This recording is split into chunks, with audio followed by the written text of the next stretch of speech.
Good day, good people. It's Stephanie, and I'm back with another video. Today, I want to unbox and share with you a platinum pen. This platinum pen, however, is a special pen because I'm considering it to be my first real platinum. And I'm doing it in air quotes and saying it that way because up until now, all of my platinums have been what the community considers to be entry-level pens, and that's fine. I still like them and they worked just well and still work just well for me. Um, the first version I have is a Platinum Preppy. This is the Pepper Nip model. I also have the original Platinum Preppy in the clear. And then I have one Platinum Plezar, if I'm saying that correctly. And then I have one Platinum Procyon or Procyon, however you pronounce it. And I like a platinum nib. And so in working with these industry level pens, I said, okay, it's time I'm allowed to get a real platinum to see if I'm experiencing the same type of hype. I like the nib. This is a medium. Let's see. This one is also a medium. And you know, when I started out, I was a big medium nib girl, so I'm not surprised that these are mediums. Yep, this one's a medium. And okay, and then this one is a fine. Okay, so one fine. So again, saying all of that, these are the platinums that I have been used to over my pen journey of a little over a year. So I decided to embark on a big girl platinum. Now, when I say a big girl platinum, we know the 3776 is popular. So I looked at that model and did some investigating. And, you know, I always talk about my long fingers and my hands. Sorry, y'all, just moving some mess around. I always talk about having long fingers, my hands, and that type of thing with a pen. So I did settle on getting a 3776, but I still wanted something a little different and a little funky. So here's what I came up with.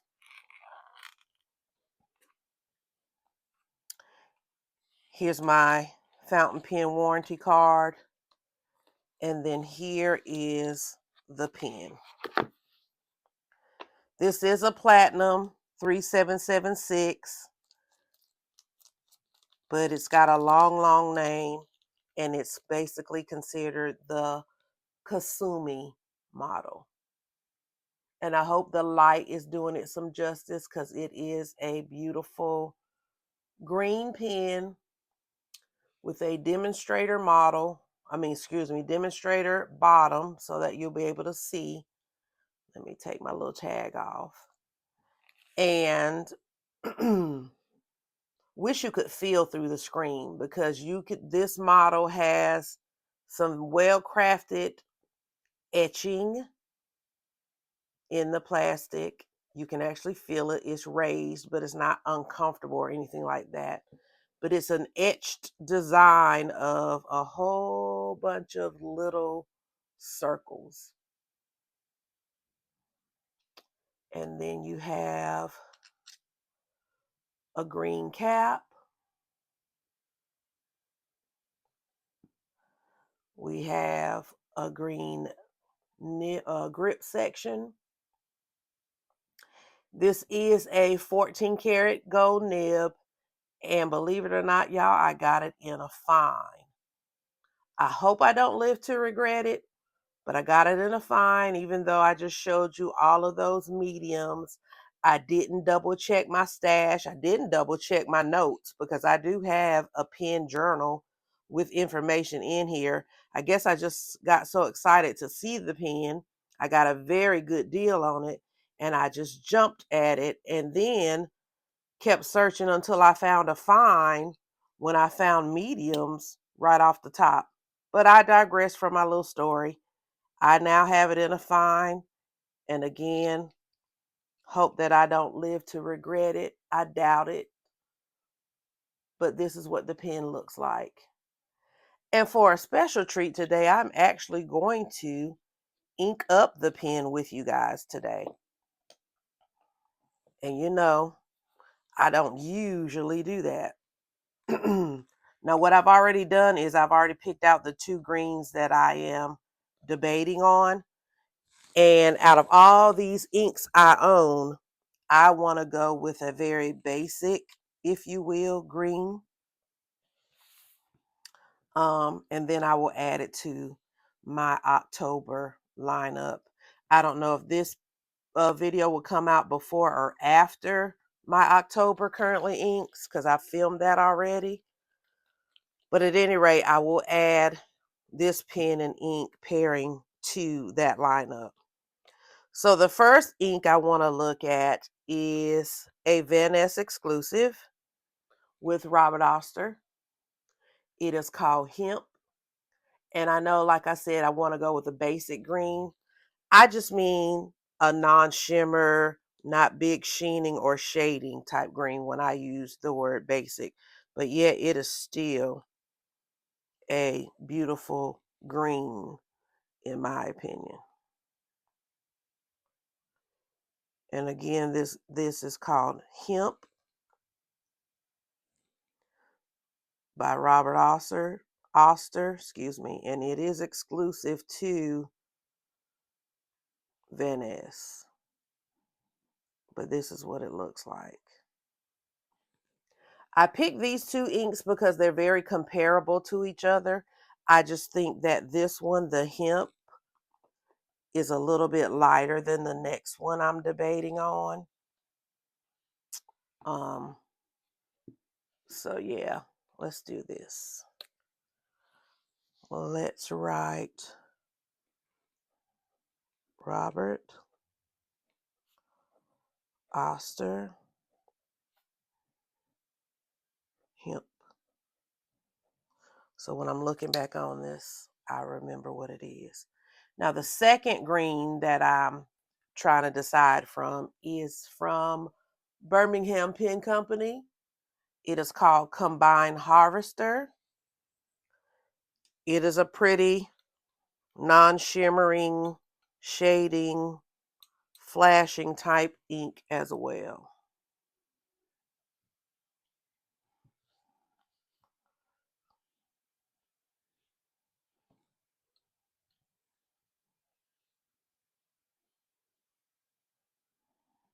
And again, as you can see, I hate to keep using the word basic, but it's very pretty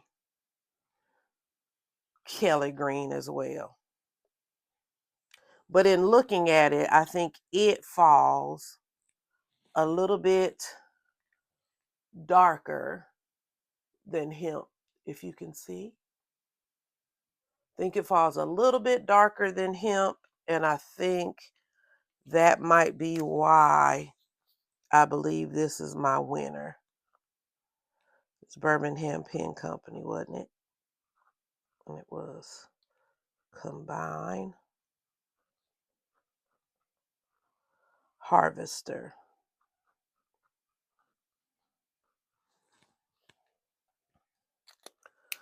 So yeah, I love them both, but I'm liking this one specifically for the pen.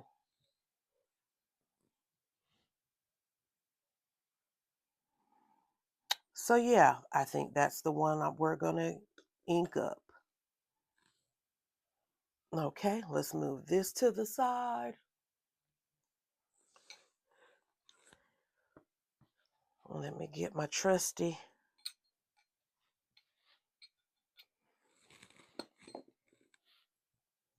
ink cloth.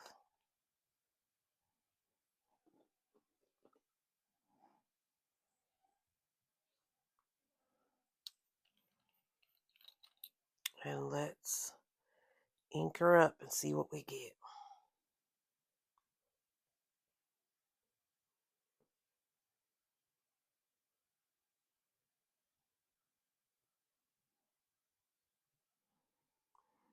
And put her down in there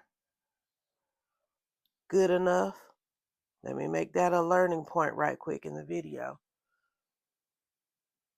You see that little heart opening, which is super cute on this pen? I didn't dip it down far enough for the ink to even get in. So let's try this again.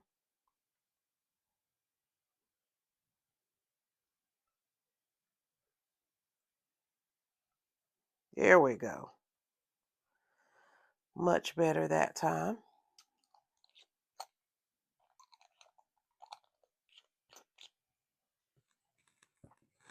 Okay, and we're going to wipe off the pen so that I don't have green hands for the rest of the day. Hopefully. You guys know me, I'll do something. Okay, and I'm putting the body back on. And then with this being a demonstrator body, you can see the converter filled with the ink. I think that's pretty. Okay. And then let's cap it because I am post it because I am a girl that likes a posted pen. And I think that helps. Okay, so what do you guys think? I think that looks good in my hand too.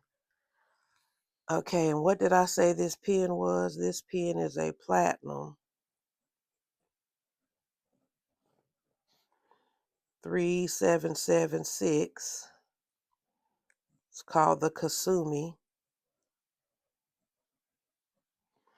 And it is in a fine nib. It writes very smooth. It is a fine nib. Something I'd have to get used to because I'm a thicker nib girl. And I really should have went with the medium. But I like it, and as all else fails, I probably just have to buy a single medium nib. Hopefully I can to replace this if I feel the need. But yeah, no, it's pretty good. I shouldn't say it's pretty good. It's good. It's doing its job, and it is fine. But I am also giving you my honest feedback and my honest review. Not that I'm being paid for a review because this is a pen I bought myself, by myself, for myself. But honestly didn't realize it was fine until it got here. But it is a beautiful pen. It is a beautiful writer. The nib is smooth. It's just a thin line for me. But I also know me. I change my mind like I change the sheets on my bed. So some weeks I'm in the fine mood. Some weeks I'm in the medium mood. And that's what's funny, guys. Going on a rant real quick. I switch from fine to medium often, but then I don't go any bigger.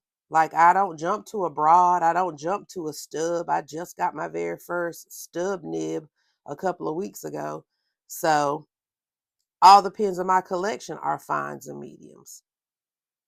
So anyway, not that that had anything to do with anything, but I just wanted to come on, share my new pen. I think she is gorgeous.